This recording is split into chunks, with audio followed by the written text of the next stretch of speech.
In our top story tonight, talks between the two biggest unions and the National Conservation Commission have broken down at the level of the Labour Department. Those discussions were underway at 2 this afternoon and lasted for just over 3 hours, but no agreement was reached between the various parties, with trade union delegates telling reporters it's likely that strike action will commence in the public sector on Wednesday. Both the National Union of Public Workers and the Barbados Workers Union have come together to insist that the NCC withdraw the retrenchment letters recently issued to almost 200 workers. The unions want the Commission to use the policy of last in, first out to determine who goes home.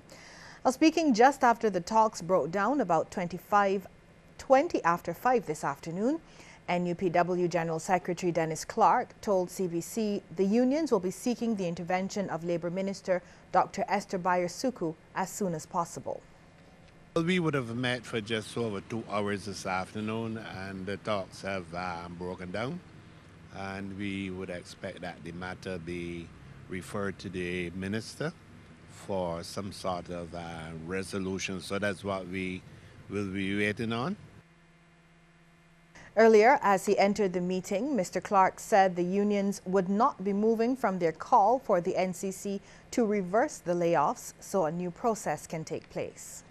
We can't, because there is a cabinet decision, and we're moving from there. If Mr. Law and his people has given a different interpretation to the cabinet decision, we'll bring back on the 300 people from National Housing Corporation, the workers from NEEP, the workers from the other departments that have gone off.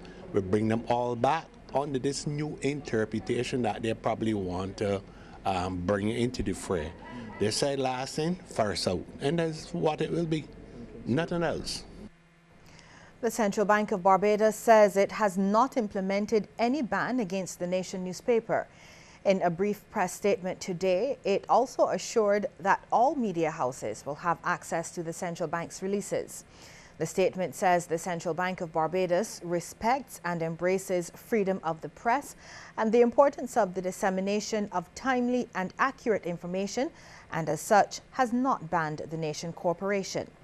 It referred to the front page of the Sunday Sun of May 11th, which carried the headline "Cut Off," and went on to assure media practitioners in Barbados, as well as the public, that it will continue to keep all media houses, including the Nation Publishing Company, fully abreast of all developments on economic and other pertinent matters which fall under its purview.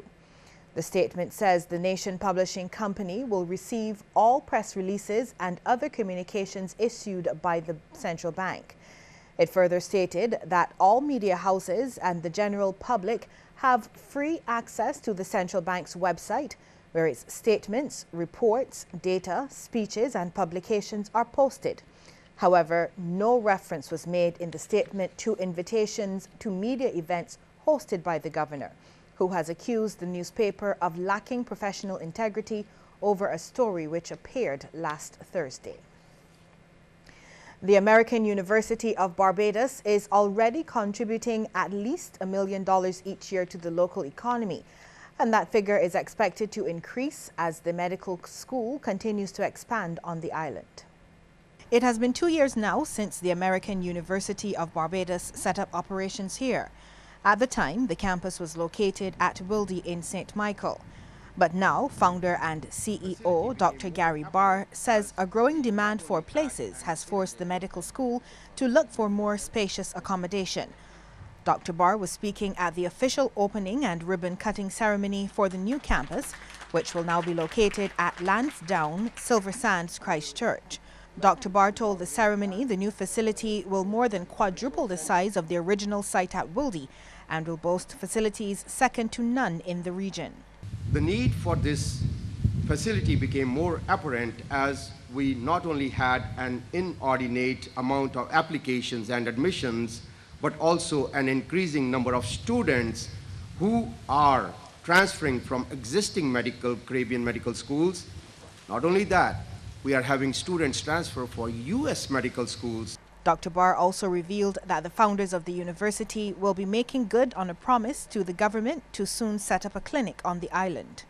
The clinic will offer diagnosis, treatment, and medication to the patients, as stated before, at no cost to the people of Barbados. Meantime, Health Minister John Boyce told the opening he was pleased with the new location of the campus and that it presents a good opportunity for business in the area, as well as gives students and others a unique look into Barbados life. The area has a rich sports history, in addition to being a popular picnic spot for locals. I am sure that this will afford you the opportunity to observe the different cultural behaviors and activities of the local users as they make full use of the area. In addition, the presence of this university here in Barbados adds another boost for educational tourism products. The university has students from as far as Africa and others from the US, Canada, and the region. Barbados' healthcare financing model is to be redesigned. While not giving a timeline for the implementation for the new model, Health Minister John Boyce says it will be more financially viable and less dependent on direct subventions from central government. We at the Ministry of Health are actively looking at the redesign of the Barbados healthcare financing model with a view to implementing a model that is more sustainable and less dependent on direct subventions from central government. This redesign will be undertaken in full consultation with our doctors, our nurses, our paramedic practitioners, our insurance companies, and representatives of government agencies. The minister's comments came as he delivered an address at the Christchurch Parish Church during a service held to mark the start of Nurses Week. President of the Barbados Nurses Association, Blondell Mullen, explained this year's activities will revolve around the International Council Nurses theme of Nurses, a Force for Change, a Vital Resource for Health. She adds that activities will be mainly geared at the gap between the supply and demand of health workers. Changing scope of practice and the influence of new technology have changed the way nurses work. They also stated that while there's a nursing shortage in many countries, just adding more nurses is not the solution, and improving work environment is a key aspect of improving patient safety and the quality of nursing care. Education Minister Ronald Jones has voiced his absolute frustration with what he says are serious qualitative issues facing the provision of education in Barbados. And he says there are several problems that have gone unchecked for far too long. Minister Jones gave his thoughts on the matter in an address to the Education for All Stakeholders Forum hosted at UN House this morning. He told top education officials gathered there that, in his opinion, national development through education is being shortchanged. For example, he says there are still too many students leaving secondary school without any certification, and the schools are happily opening the exit door. We send them to school previously to spreading across the place of early childhood education and care at what we call under 5. They go right through to age 11 or thereabouts. That's about 6 or 7 years of being exposed in a formal system, Paul. Yeah, I'm speaking to you because I know you understand. We then expose them to another 5, 6, or 7 years of secondary education. So somewhere in there you got 12, 13, 14 years of education.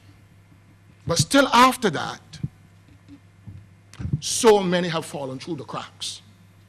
So many are put out into the streets to make nuisances of themselves. The Education Minister is now calling on officials to respond and not to allow the system to fail so many young Barbadians. We have to ensure that the quality of education is available for all of our students, regardless of where on the learning curve they are at the current time. Part of the function of a school is to change, modify the behavior, the learning behavior or otherwise of our children. Minister Jones says Barbados is on track in meeting most of its education for all goals, but says it will take about 2 or 3 more years to fully satisfy requirements for early childhood care and education on the island. Director of Trade Advisory Services Judy Ford wants the Transport Minister to step in and deal with a situation relating to the sale of permits in the PSV sector. She told a meeting of owners and operators at the Barbados Community College over the weekend they have to fight this development because it is causing havoc in the sector. By whatever means, you must seek an urgent meeting with the Minister of Transport. It is outright disrespectful of the industry for you to be faced with additional permits added to your route on a daily basis, and worse, be faced with people among you unashamedly offering permits for sale. The Minister must urgently address this most untenable situation. Ms. Ford and her group Trade Advisory Services successfully brokered a deal with Sol Petroleum to give PSV owners and operators a 9 cents per litre concession on petrol. The concessions, she says, should begin by the end of June, since Sol needed time to reconfigure their pumps to accept the swipe cards that will be given to operators.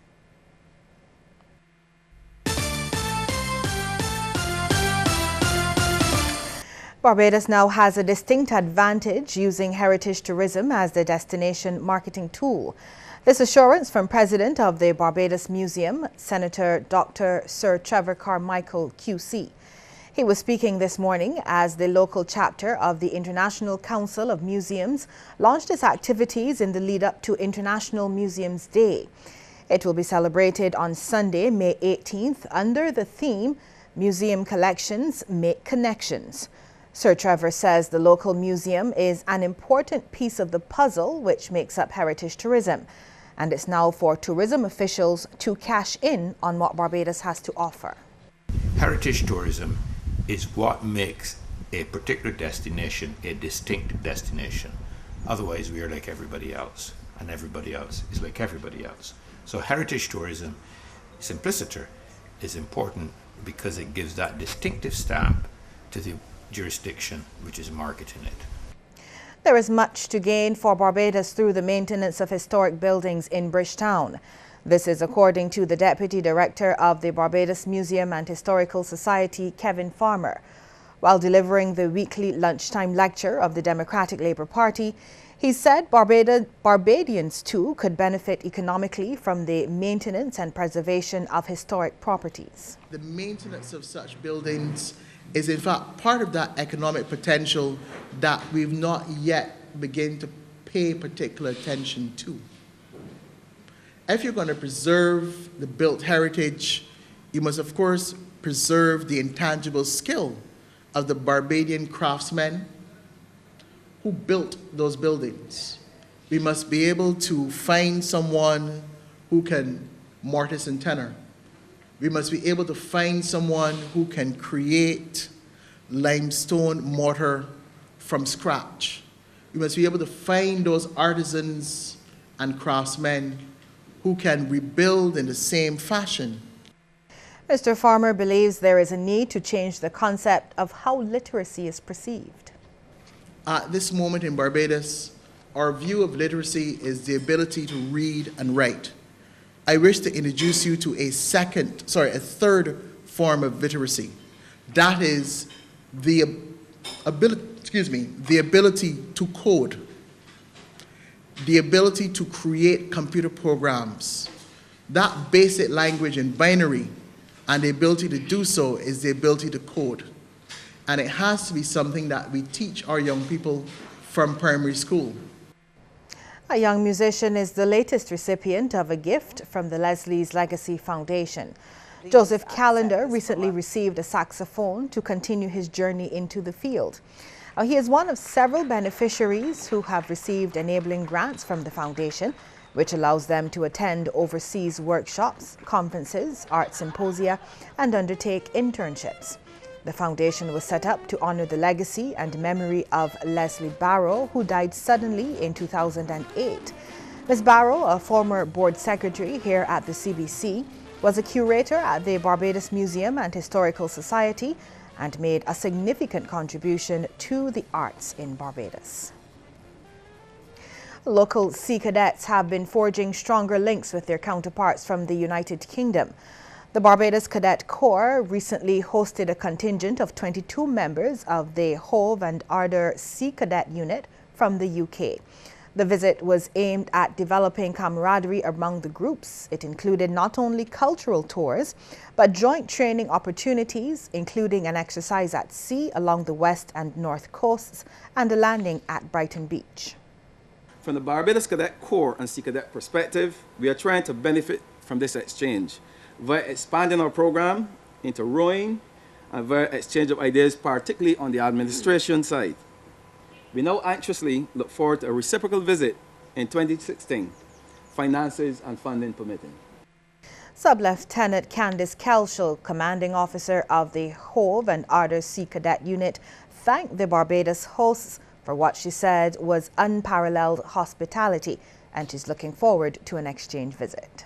And I look forward to your exchange visit with us to the United Kingdom, where we have not just started an affiliation with this visit, but we are actively and practically following that up.